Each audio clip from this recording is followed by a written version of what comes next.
Aïe, aïe, aïe, aïe, aïe, aïe, aïe, aïe, aïe, aïe, aïe, aïe, Saint-Esprit de Dieu. Donc, nous avions un problème. On n'arrive pas à voir. Comment ça? Les gens se plaignent, la connexion de gens. C'est bon là. C'est bon.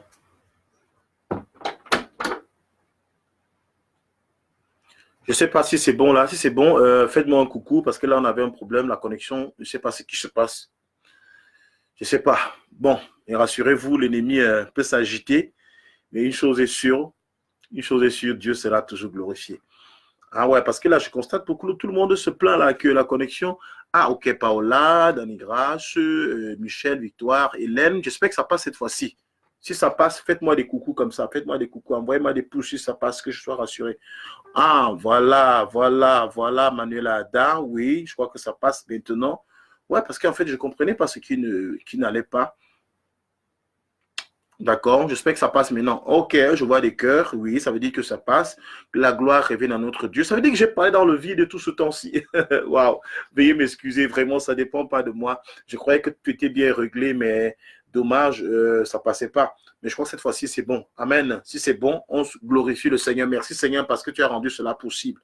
Que la gloire te revienne. Nous continuons à dire que l'ennemi sera toujours sous nos pieds et toi, tu seras toujours élevé parce que, mon Dieu, ta volonté, c'est que les peuples à terre parviennent à la connaissance de la vérité. Mon Dieu et mon roi, nous voulons connaître la vérité ce soir. Nous voulons, oh mon Dieu, être édifiés. Permets que quelqu'un soit édifié ce soir par ce direct au nom puissant de Jésus. C'est pourquoi je vais demander, oh mon Dieu et mon roi et le puissant Seigneur, que tu te souviennes de chaque personne connectée ici présentement et ceux qui ne sont pas connectés, oh mon Dieu, afin que la grâce, oh mon Dieu, qui nous est accordée à nous qui sommes connectés aussi, leur soit aussi accordée à ceux qui viendront écouter en replay. Que la gloire te revienne au nom puissant de Jésus-Christ. Amen. Bien-aimés, vous êtes abondamment bénis. Merci de pouvoir partager ce direct donc pendant que vous y êtes. Bien, nous étions en train de lire, nous avons le livre de Jacques, chapitre 1, à partir du verset 1 au verset 6. Et la parole de Dieu nous disait que chaque fois que nous manquons de sagesse, celui qui manque de sagesse doit aller vers le Seigneur, doit aller vers Dieu. Car c'est Dieu qui accorde la sagesse, c'est Dieu qui accorde la connaissance. Bien aimé, et la Bible nous disait aussi tantôt que toute personne qui prie doit avoir la foi et ne pas douter, parce que celui qui doute doit tout simplement oublier et se dire je ne recevrai pas parce que je doute. Alors toute personne qui doute, et même en philosophie on nous l'apprenait, on nous disait que la seule chose qui échappe au doute c'est le doute lui-même. Ça veut dire qu'on ne peut pas douter que nous doutons. Tu ne peux pas douter que tu doutes. Quand tu doutes, tu sais très bien que tu doutes. Alors bien aimé, nous ne devons pas douter quand nous allons auprès de Dieu, quand nous allons pour demander à Dieu. Alors toute personne qui demande à Dieu doit être sûre d'une chose, c'est qu'elle reçoit.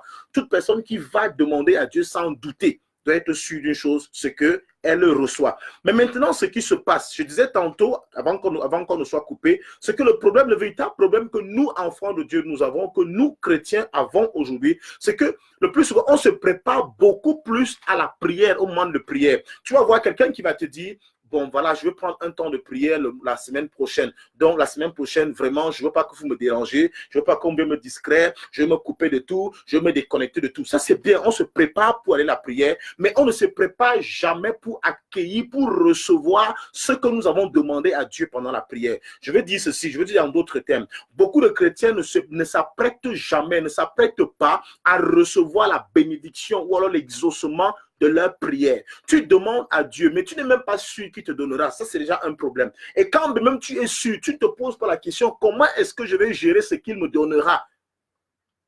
Comment est-ce que je vais gérer ce qu'il me donnera? Pourquoi? Parce que mon Dieu est celui qui exauce. Mon Dieu est celui qui donne. Mon Dieu est celui qui bénit. Quand je vais vers lui, il va me donner. Mais qu'est-ce que je ferai? Comment je vais gérer ce qu'il va me donner? Parce que si je ne gère pas, si je n'ai pas prévu, le mécanisme de gestion de ce qu'il va me donner, bien aimé, je pourrais être surpris et cela pourra m'égarer. Alléluia. C'est très important. C'est vrai, la Bible déclare que c'est la bénédiction de l'Éternel qui enrichit et elle ne se fait suivre d'aucun chagrin. Oui, elle enrichit, mais elle ne se fait suivre d'aucun chagrin. Mais notre gestion de la bénédiction de Dieu peut apporter le chagrin dans notre vie. Alléluia. Mais sachez une chose, ne l'oubliez jamais. Dieu se limite à bénir les hommes. Dieu se bénit à nous élever. Mais c'est à nous de pouvoir gérer notre propre, de pouvoir gérer la renommée ou la réputation de notre bénédiction. Lorsque Dieu t'élève, c'est à toi de pouvoir gérer ta réputation. Dieu ne gère pas notre réputation. Dieu ne gère pas notre renommée. Alléluia. C'est à nous de pouvoir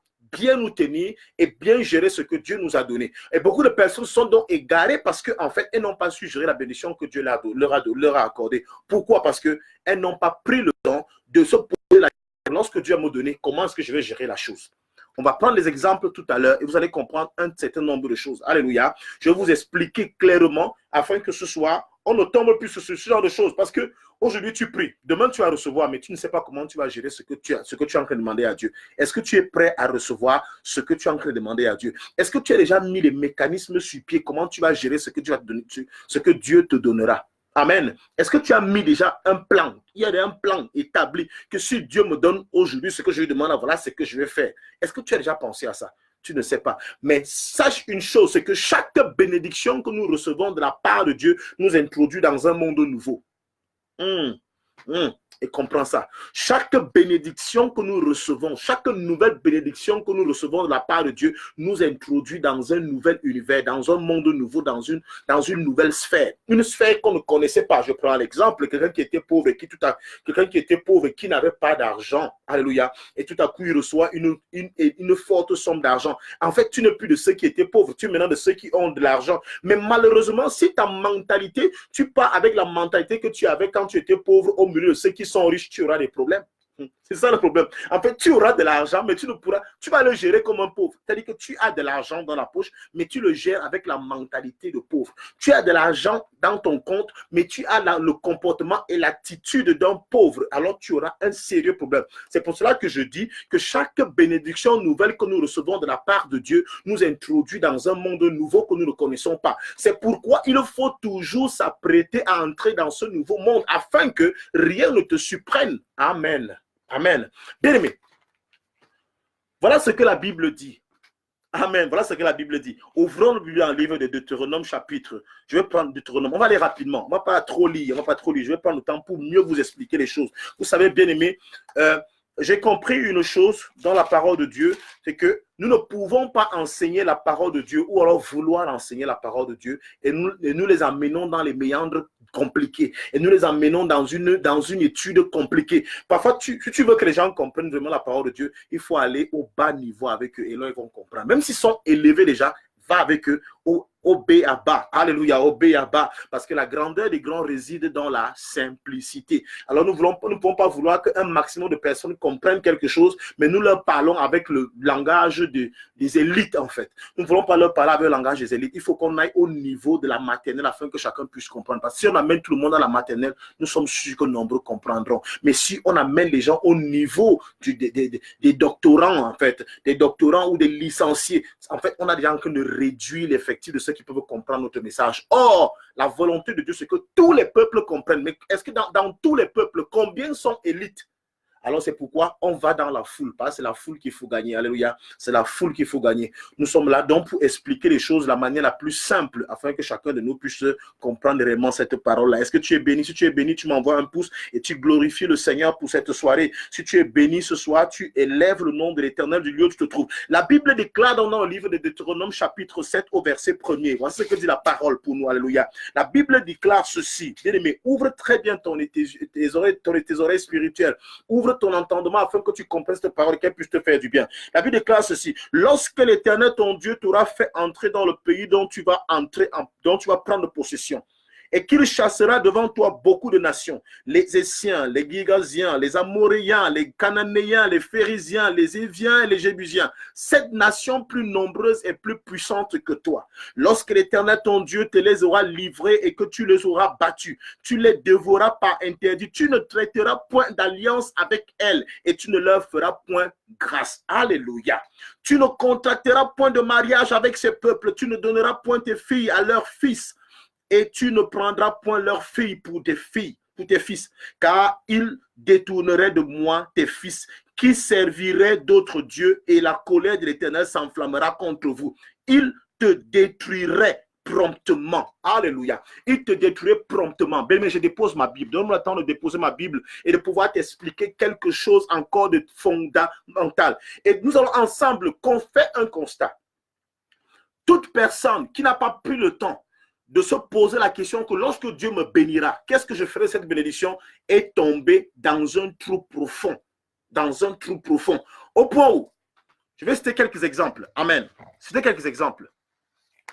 Je vais citer quelques exemples. Nous allons comprendre comment cela se passe. Amen. Amen. Bien aimé, nous devons savoir donc que beaucoup de personnes qui ne se sont pas apprêtées à recevoir de la part de Dieu se sont retrouvées en train de changer leur identité. Amen.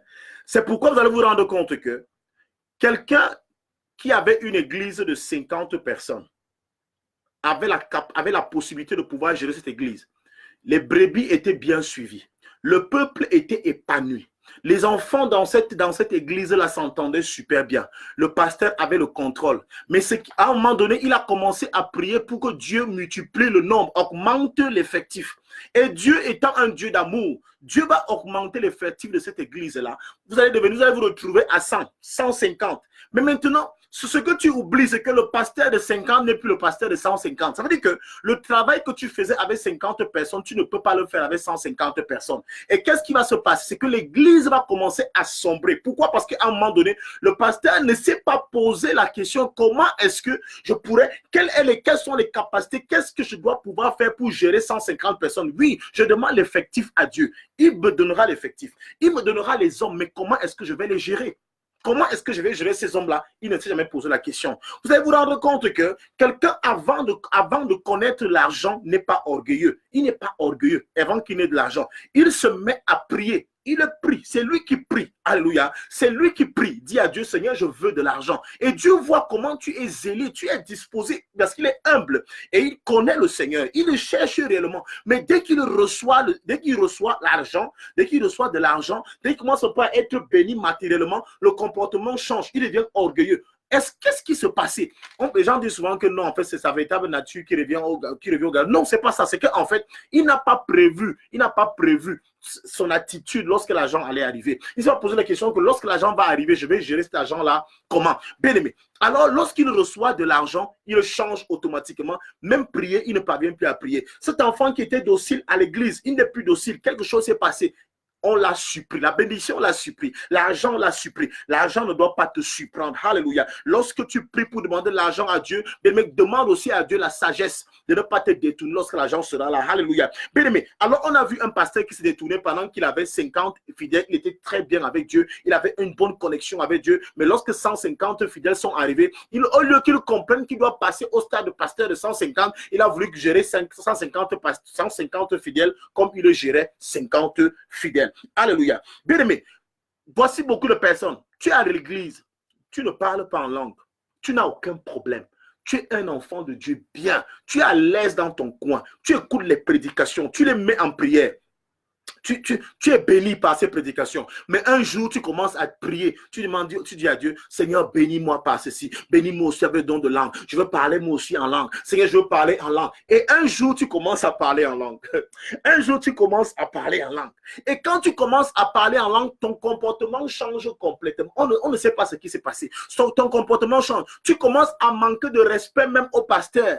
Tu commences à manquer de respect à tes frères. Tu mets déjà tout le monde mal à l'aise. À peine on t'a demandé de prier, tu pries seulement en langue. À peine on t'a bousculé, tu commences à dire comment, tu commences à parler. Bien aimé, c'est ce que tu es en train de faire, tu n'es plus sur la voie de l'Éternel, parce que en fait, cette bénédiction-là, pourtant Dieu n'a pas fait mal, n'a pas mal fait autant pour moi. Dieu n'a pas mal fait de te bénir. Dieu n'a pas mal fait de t'accorder de te parler en langue, mais malheureusement, tu n'étais pas apprêté à le recevoir. Alléluia. Beaucoup de personnes, avant qu'elles ne prophétisent, avant qu'elles ne reçoivent le don de prophétie, sont disposées.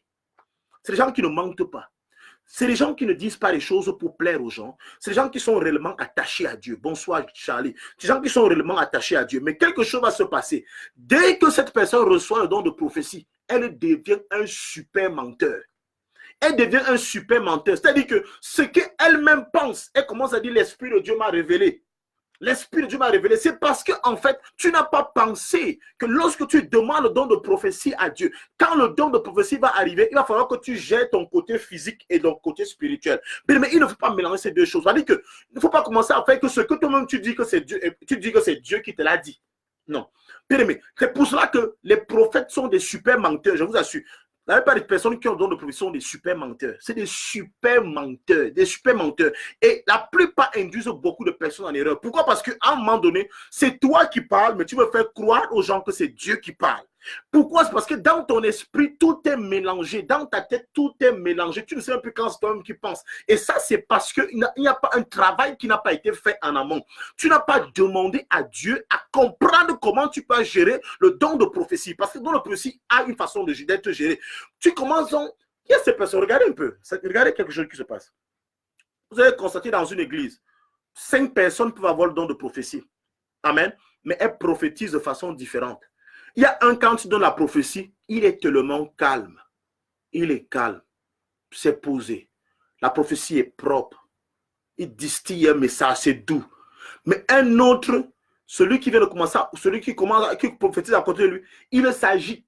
Il tape sur tout le monde. Il gronde. Il fait ceci. Il tremble. Il fait ceci. Bien aimé. Ça, c'est parce que, en fait, là, tu deviens un problème pour l'église. Parce que là, tu scandalises ceux qui sont dans l'église. C'est un problème. Or, l'esprit de prophète est soumis au prophète. Ça veut dire que tu dois être capable de gérer cela. Si tu ne sais pas gérer, tu es dans les sérieux problèmes. Comme on dit, tu es dans le ndem chez nous au Cameroun. Tu es dans les problèmes. Et pendant que tu le fais, tu es en train de dégarer un maximum de personnes. C'est ça qui dit qu'il n'y a pas plus grand menteur sur terre que les prophètes. Parce que le prophète peut te dire une chose qui vient de lui. Lui-même ne sait même pas que ça vient de lui. Il croit que ça vient plutôt de Dieu. Or, ça ne vient pas de Dieu, ça vient plutôt de lui. Alléluia. Bien aimé. Certaines personnes, j'ai pris l'exemple de ceux qui ne prophétisaient pas avant, mais qui commencent à prophétiser, mais qui changent. Qui change. Subitement, tu changes. Tu ne comprends même pas. Il a fallu qu'à un moment donné, que tu prennes le temps de te poser les bonnes questions. Lorsque Dieu me bénira, qu'est-ce que je ferai cette bénédiction? Je prends beaucoup d'exemples ici, hein, mais on va s'accorder et vous allez comprendre que ce que Dieu nous enseigne, ce que l'Esprit de Dieu nous enseigne ce soir est primordial pour chacun de nous. Parce que Dieu va te bénir. Je dis, Dieu va te bénir. Dieu va te faire du bien. Mais je ne veux pas que cette bénédiction on te retrouve au caniveau à cause de cette bénédiction. Je n'aimerais pas qu'on te retrouve quelque part à cause de cette bénédiction. Bien aimé, je donne un autre exemple. Voici une jeune sœur qui était en Afrique. Voici une jeune sœur qui était en Afrique, attachée à Dieu, connectée au pasteur, connectée à l'église, très zélée. Très zélée. Bien aimé, elle parlait en langue. Bien aimé, elle parlait avec audace lorsqu'elle parlait de Dieu. Lorsqu'elle évangélisait, tu sentais qu'elle avait réellement attrapé Dieu. Elle demande donc, pendant qu'elle est en train de prier, parce que dans notre zèle, nous brûlons parfois d'onction, et on se met à prier. Et quand on prie, on demande à Dieu, Seigneur, donne-moi le visa. Seigneur, donne-moi le visa, je veux voyager pour aller en Europe. Est-ce que voyager en Europe est une mauvaise chose? Non, non, non. Non, vous allez prêcher l'évangile à travers le monde entier, c'est une bonne chose. Tu vas partir en Europe. Oui, Dieu te donne le visa. Dieu te permet d'avoir dans le visa. Et te voilà qui voyage, tu pars en Europe, ou en Amérique, ou en Asie. Tu quittes ton pays, tu quittes ton église. Bien aimé, nous sommes surpris que 2 ans après, bien 1 an après, cette sœur qui était tellement zélée à l'église est devenue une prostituée en Europe. Qu'est-ce qui s'est passé? En fait, c'est qu'elle ne s'est pas posé la question que lorsque je vais partir de ce monde où je suis connecté à Dieu, lorsque je partirai de cette nation et que Dieu va m'introduire dans une nouvelle nation, comment je vais me comporter? Bien aimé, il faut que tu fasses une étude de faisabilité et que tu te dises, en Europe, je ne suis pas sûr que je vais trouver déjà une église.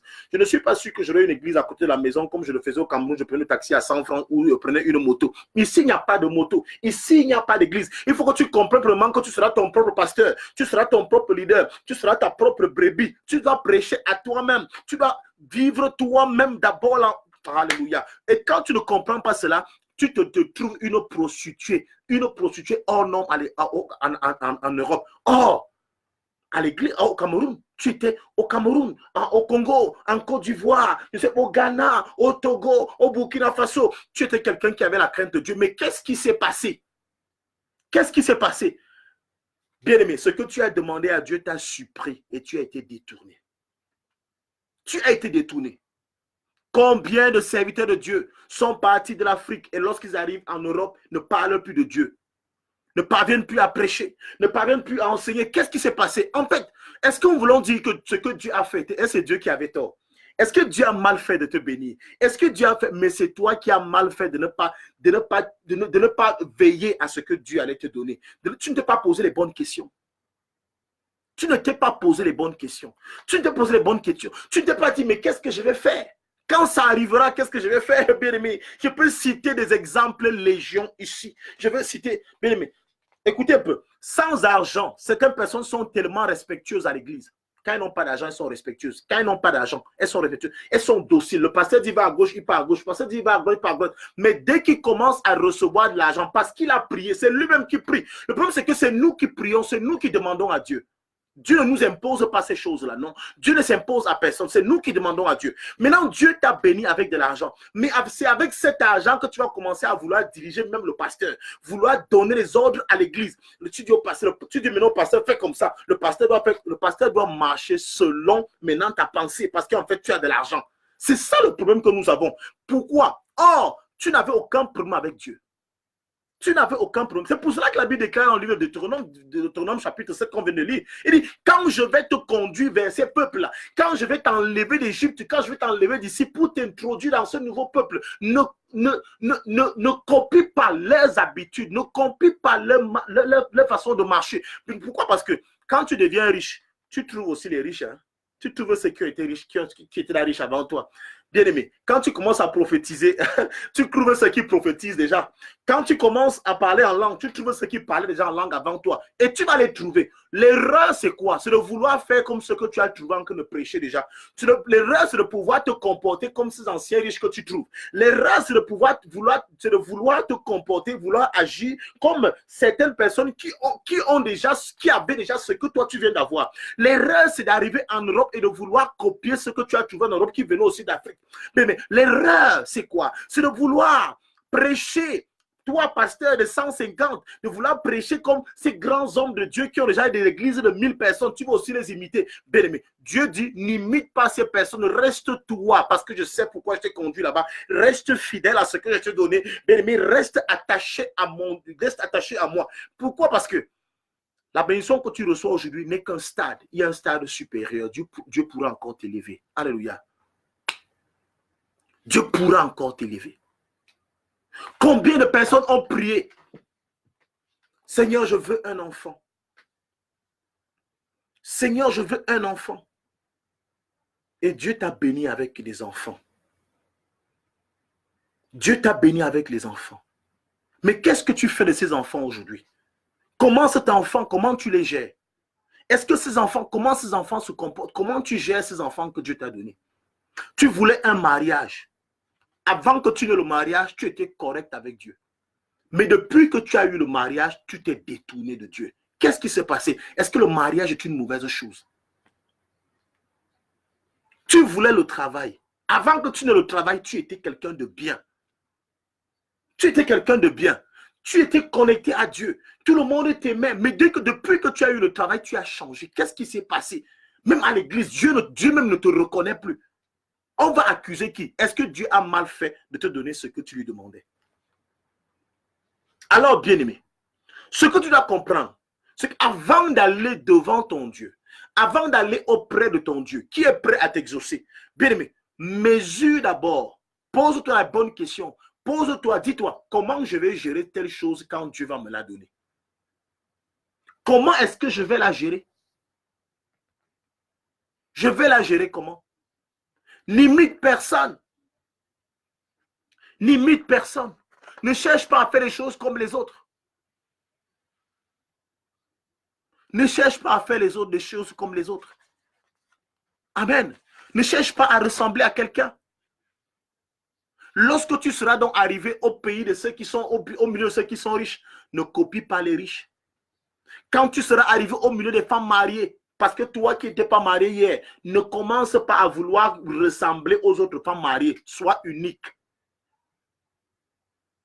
Quand tu deviendras prophète parce que tu vas recevoir dans de prophétie, oui, ne commence pas à vouloir ressembler aux autres prophètes. Tu es unique. Quand tu arriveras en Europe, ne cherche pas à imiter ceux qui sont en Europe avant toi. Parce que tu es unique. Dieu a un plan avec toi. Dieu a quelque chose à faire avec toi. Nous demandons sans pouvoir penser à comment nous allons gérer ce que nous demandons à Dieu.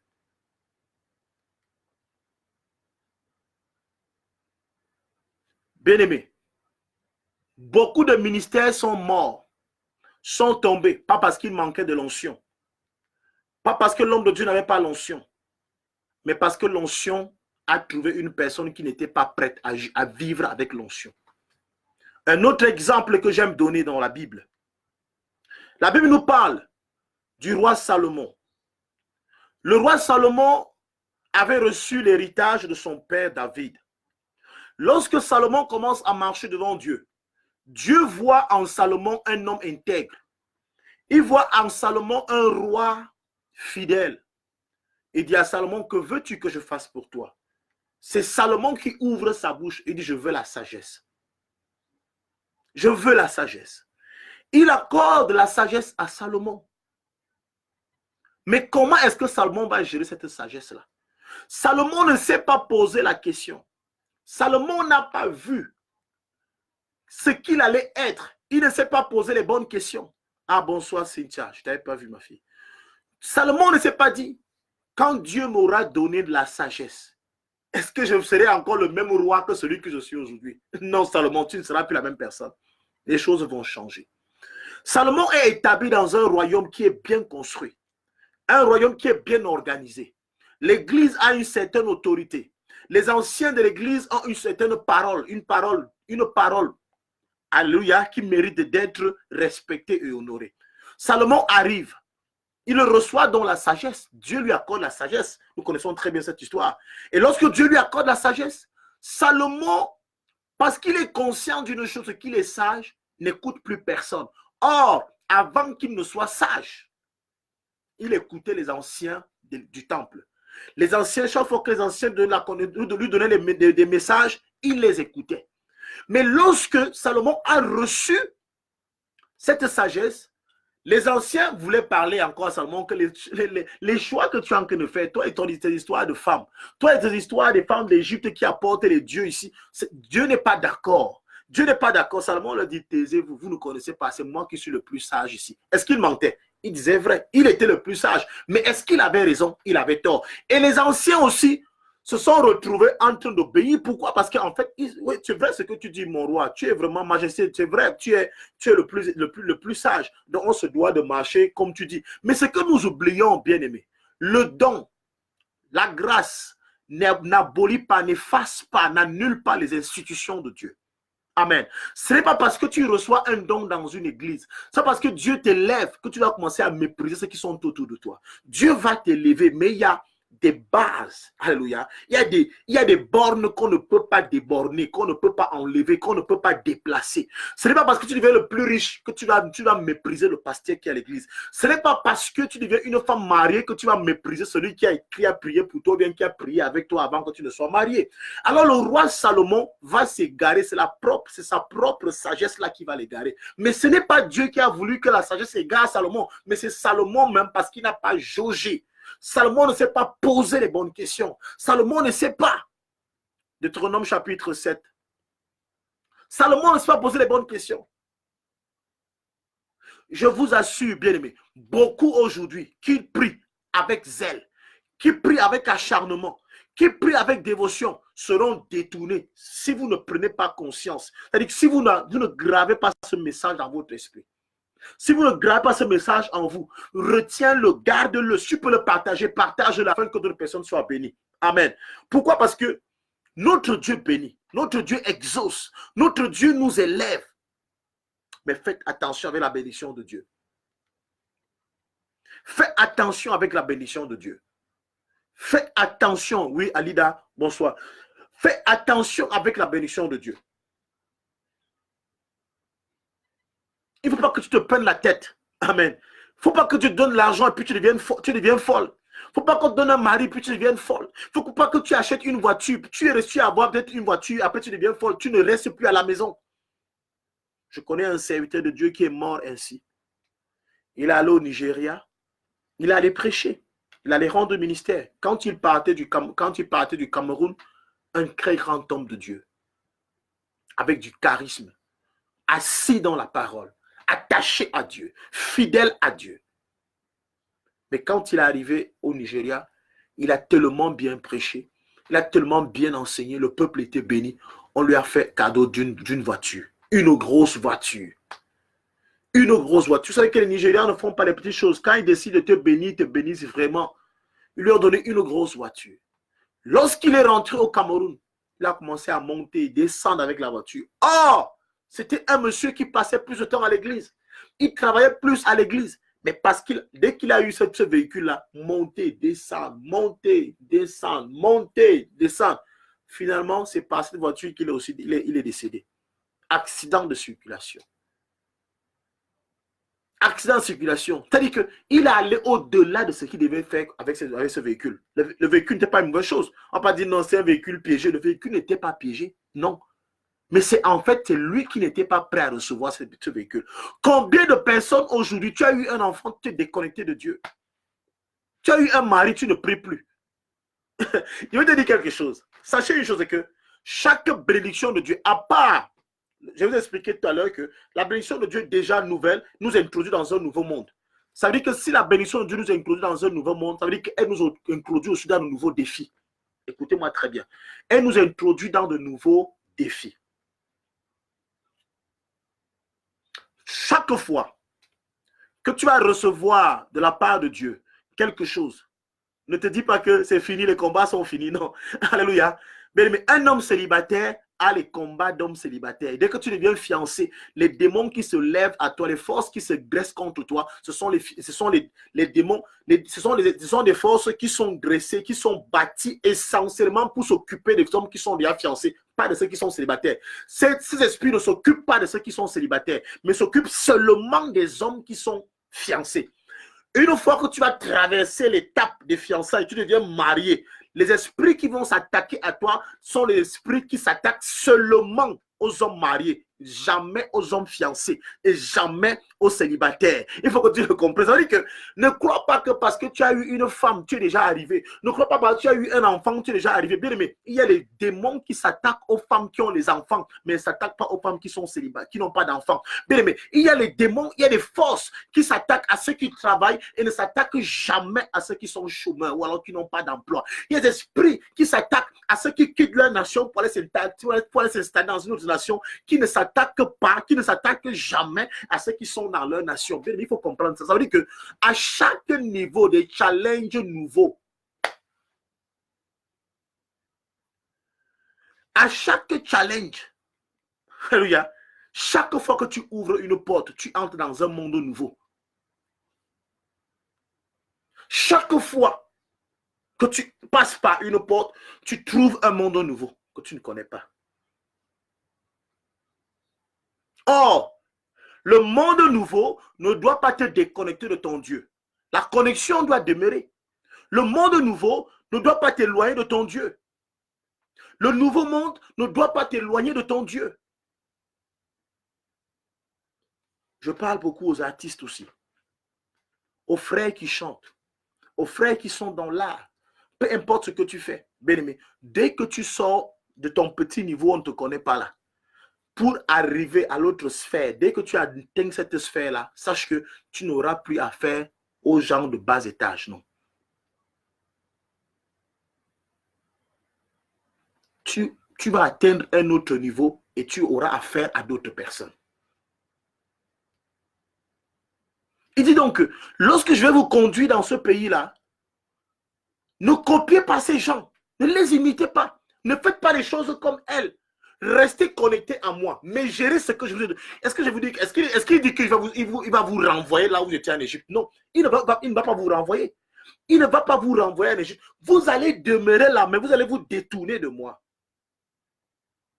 Il ne dit pas que tu vas devenir pauvre. Non. Il ne dit pas que ton enfant va mourir. Non. Il ne dit pas que ton mari, vous allez vous séparer. Ce n'est pas que vous allez vous séparer, mais en fait, tu seras marié, mais déconnecté de Dieu. Il ne dit pas que tes enfants vont mourir.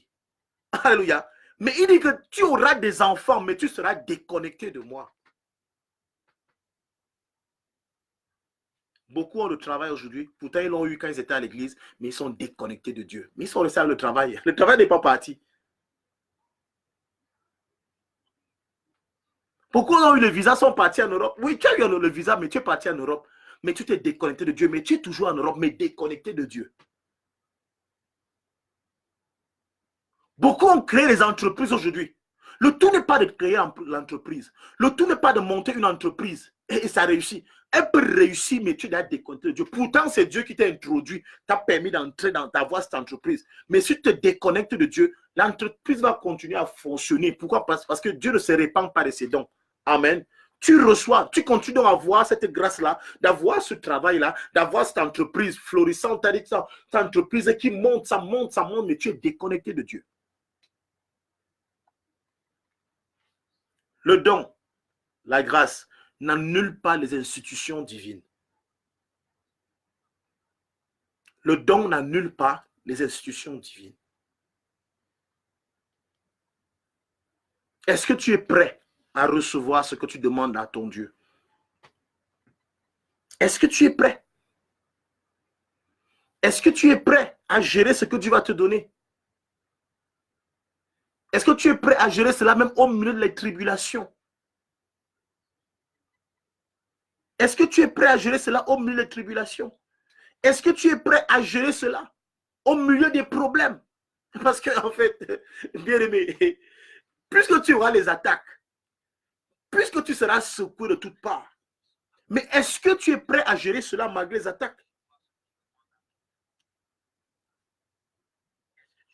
C'est ça le problème, c'est là le problème. C'est là où nous sommes, c'est là où l'église tombe, c'est là où la plupart des hommes tombent. Parce qu'à un moment donné, quelqu'un a déjà dévié, mais il croit toujours qu'il est dans le, il est dans le véritable. Il a dévié depuis, mais il croit qu'il est dans le véritable. La bénédiction de Dieu vient pour changer ton statut, vient pour transformer ce que tu fais, vient pour t'élever, alléluia, mais fais très attention à cette bénédiction. Fais très attention, je t'en prie. Je t'en prie. Nombreux ont bien commencé comme toi et moi. Mais aujourd'hui, disparus dans le pays, on ne les voit plus. On ne sait pas là où ils sont partis. Ne prions pas comme des fous. Ne prions pas sans sagesse. Ne prions pas sans nous inspirer, sans qu'on nous inspire de cette parole. Dans la Bible, il y a beaucoup de gens qui ont expérimenté cela. Ne demandez pas juste pour demander. Demandez pour recevoir et rester dans sa divine présence. Demandons, sachant que nous allons recevoir, mais le tout n'est pas de recevoir, mais c'est demeurer dans sa divine présence.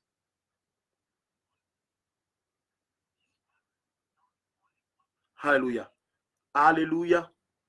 Alléluia. C'est pourquoi tout ce que tu reçois de la part de Dieu, dis-toi que quelqu'un d'autre a déjà reçu cela, mais ne cherche pas à recevoir celui qui a reçu cela avant toi. Amen. Ne cherche pas à recevoir celui qui a reçu cela avant toi. Sois unique dans ce que tu as, dans ce que tu es. N'imite personne. N'imite personne. Tu ne sais pas comment les autres ont fait pour arriver à ce niveau. Ils peuvent avoir la même chose que toi, même si tu es arrivé souvent. Parfois, on arrive à ce niveau différemment. Nous arrivons différemment à ce niveau. Chacun sait avec quoi est-ce qu'il est arrivé au niveau où il est. Chacun sait comment est-ce qu'il a fait pour se retrouver où il est aujourd'hui. Alors pourquoi vouloir imiter, vouloir ressembler à ton frère, vouloir ressembler à celui qui prophétise à côté de toi? Si tu as un message, délivre-le, mais fais très attention. Alléluia. Alléluia. Alors, bien-aimé, connais-toi et prépare-toi à recevoir ce que tu demandes à Dieu. Mais je t'en prie, que cela ne t'éloigne pas de Dieu. Que cela ne t'éloigne pas de Dieu. Je t'en prie même. Je t'en prie. Que cela ne t'éloigne pas de Dieu. Sois fidèle avec une chose. Sois fidèle avec 2. Sois fidèle avec 10. Sois fidèle avec 100. Reste toi-même. Apprête-toi à recevoir. Apprête-toi à recevoir. Tu pries tout ce temps-ci. Tu demandes à Dieu tout ce temps-ci. Apprête-toi à recevoir. Mais je t'en prie, apprête-toi aussi à vivre avec cette nouvelle chose qu'il va te donner. Nous sommes bénis ce soir par cette parole. Mais je décide de ne plus être long dans les directs afin de pouvoir libérer le maximum de personnes. Que Dieu vous bénisse abondamment ce soir pour cette parole. Mais si tu as été béni, tu peux prier pour toi-même. Tu peux dire, Seigneur, je t'en supplie, Bénis-moi, mais donne-moi la force, donne-moi la sagesse de pouvoir gérer ce que tu me donneras. Donne-moi la sagesse de pouvoir gérer ce que tu me donneras. Je ne veux pas me détourner de toi comme Salomon s'est détourné de toi à cause de la sagesse. À cause de la sagesse, Salomon s'est détourné de toi. Père, je ne veux pas me détourner de toi comme Salomon. Je ne veux pas me détourner de toi, Seigneur. Je vais rester attaché à toi, peu importe ce que tu me donneras, peu importe ce que je vais recevoir. Tout ce que je te demande, Seigneur Dieu puissant, je sais que tu me le donnes. Mais donne-moi surtout la force de pouvoir gérer cela, Éternel, que je ne me détourne pas de toi. Que je ne devienne pas orgueilleux, oh mon Dieu, lorsque tu vas m'élever. Que je ne devienne pas sage à mes propres yeux, Seigneur. Père, que je ne manque pas de respect à ceux qui ont reçu ce que moi je vais recevoir avant moi. Que je ne leur manque pas de respect. Que je ne crois pas que nous sommes devenus pareils, non. Mais que je comprenne qu'ils m'ont dévancé dans cette grâce. Et que je comprenne que ta place sera toujours la première dans mon cœur. Que tu aies toujours la première place, la priorité dans ma pensée, Seigneur. Que tu aies toujours la priorité dans mon cœur, Seigneur. Que la gloire te revienne, Éternel. Que la gloire te revienne. Merci parce que tu feras du bien à ce peuple qui croit en toi. Merci, Seigneur, parce que tu feras du bien, oh mon Dieu, à ce peuple qui croit en toi. Père, ils croient en toi, ils espèrent en toi. Donne-leur la force de ne pas se détourner. Peu importe ce qu'ils vont vivre, peu importe ce qu'ils vont connaître, peu importe ce qu'ils vont rencontrer, Seigneur. Je prie que tu veilles sur ces femmes, que tu veilles sur ces hommes, que tu veilles sur cette église, que tu veilles, oh mon Dieu, sur chacun, oh mon Père du puissant, qui est connecté ici ce soir et ceux qui vont écouter ce message par la suite. Seigneur, donne-leur la force, Père, de ne pas s'égarer, de ne pas s'éloigner de toi, de ne pas s'éloigner de toi, qu'ils demeurent dans ta présence et que tout ce que tu as prévu pour eux, mon Dieu, m'aura pu s'accomplir. Que Dieu vous bénisse abondamment. Que Dieu vous bénisse abondamment. Que Dieu vous bénisse abondamment. Que Dieu vous bénisse abondamment. Demeurez fidèles à votre Dieu. Demeurez fidèles à Dieu. Amen. Demeurons fidèles à notre Dieu. Que Dieu vous bénisse abondamment. Merci, merci, merci pour vos questions. Étant donné que le téléphone que j'ai en main me dérange un tout petit peu, j'aurais pu prendre, s'il y a des questions, j'allais les prendre. J'allais les prendre, mais malheureusement, je ne pourrais pas prendre toutes les questions. C'est pas s'il y a des questions. J'allais pouvoir répondre à certaines questions, mais ne vous en faites pas. Les questions que je vais trouver sur le fil d'actualité, je vais y répondre. Amen. Je vais répondre. Donc, demeurez abondamment bénis. Que Dieu vous permette de passer une agréable nuit. Je vous en prie. Restez connectés à votre Dieu. Restez connectés à votre Dieu. Amen. L'humilité précède la gloire. L'humilité précède la gloire. Bonne soirée à tout le monde. Merci, merci, merci, merci. Merci. Je ne sais pas s'il y a des questions. Je vais essayer de regarder mon téléphone pour voir si je peux voir quelques questions. Je vous en prie. Prenez pas cela mal. Et voir s'il y a des questions. Attendez, c'est ça même. Oh, quand tout va bien chez l'homme, il s'en fout Dieu. Quand une chanson. Il n'y a pas de questions, je constate. Ah, d'accord. Ça veut dire que c'était tellement bien que tout le monde n'a pas posé des questions.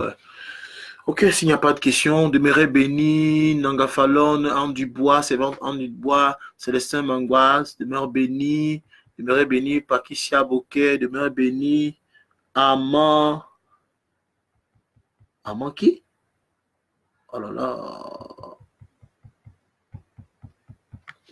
Je ne pourrais pas voir tout le monde. Je ne pourrais pas voir tout le monde. Soyez bénis abondamment. Demeurez abondamment bénis. Merci. Gloire à Dieu. Allez, passez une agréable nuit à tout le monde et on se retrouve sûrement en semaine. On va vous annoncer s'il y a un autre direct. Je vais vous annoncer. Amen. On va établir le programme de tous nos directs et vous serez informés. Amen. Demeurez bénis. Shalom, shalom, shalom. Et ceux qui veulent nous connecter, si nous contacter inbox, n'hésite pas, d'accord? Fais-le inbox et on vous répondra. Que Dieu vous bénisse abondamment. Shalom, bonne nuit.